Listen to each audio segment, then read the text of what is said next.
السلام عليكم ورحمة الله وبركاته، متابعي الأعزاء في كل مكان، أسعد الله قلوبكم، أسعد الله أوقاتكم بكل خير ويمن وبركة. اللهم صل وسلم وزد وبارك على سيدنا محمد وعلى آل محمد كما صليت على إبراهيم وعلى آل إبراهيم، وبارك على محمد وعلى آل محمد كما باركت على إبراهيم وعلى آل إبراهيم.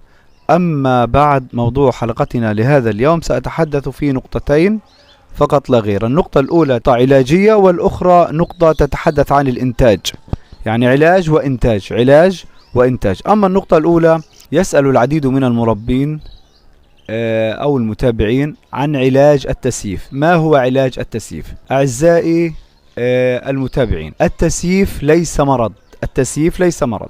لو أن التسييف مرض لخصصنا له علاج محدد وقلنا علاج التسييف هو كذا من كذا، أعطي الطير المسيف علاج اسمه كذا وينتهي الأمر.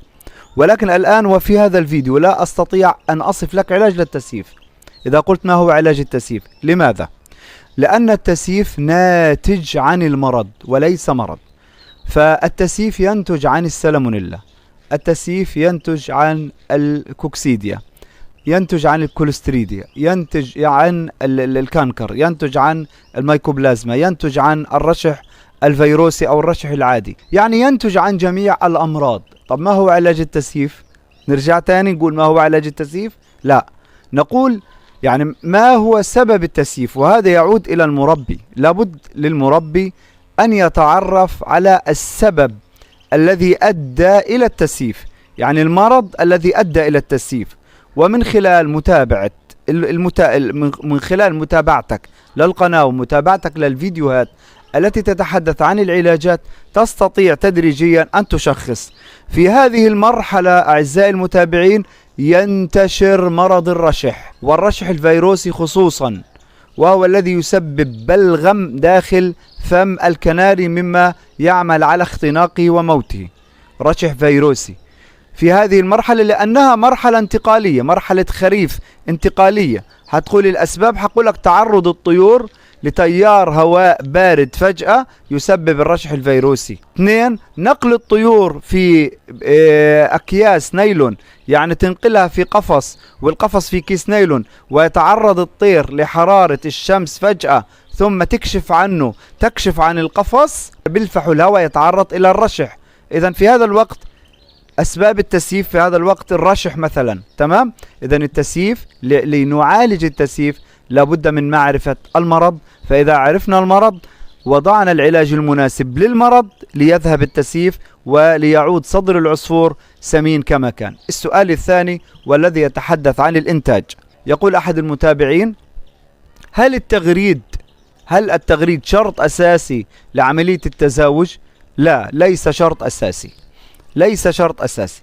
التغريد يعني عند بعض الذكور يكون بشكل عالي جدا وممتاز، والذكر يغرد بشكل قوي فيدلل على جهوزيته. ولكن الأقوى في الجهوزية هي فتحة إبراز الذكر، يعني ممكن ذكر خامل في التغريد لا يغرد ولكن صحته طبيعية، سمين وناصح وأموره تمام، وفتحة الإبراز كبيرة وبارزة ومعتدلة ومكتنزة وكل الأمور تمام، يتزاوج وينتج طوال الموسم ولا يغرد صوت أو صوتين في اليوم وقد في الأسبوع.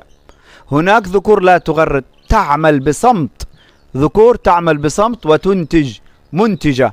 تجد عندما يغرد أيام فقس البيض، يعني حتى أنت تستغرب، تنظر تقول أنه ليس من عادته التغريد، تجد أنه واقف على المجثم يعني على عود الوقوف ويغرد، تمام؟ تفحص البيض تجد أن البيض قد فقس، يغرد فقط أيام ما تفقس أبنائه، تفقس الفروخ، يفقس البيض، تجده يغرد يوم يومين فقط ثم يعود إلى حالته وإلى هدوئه. تمام أعزائي المتابعين، إذن كانت هذه دردشة سريعة عن هذين السؤالين. لا تنسى لايك مهم جدا ليصل الفيديو لأكثر ناس محتاجة.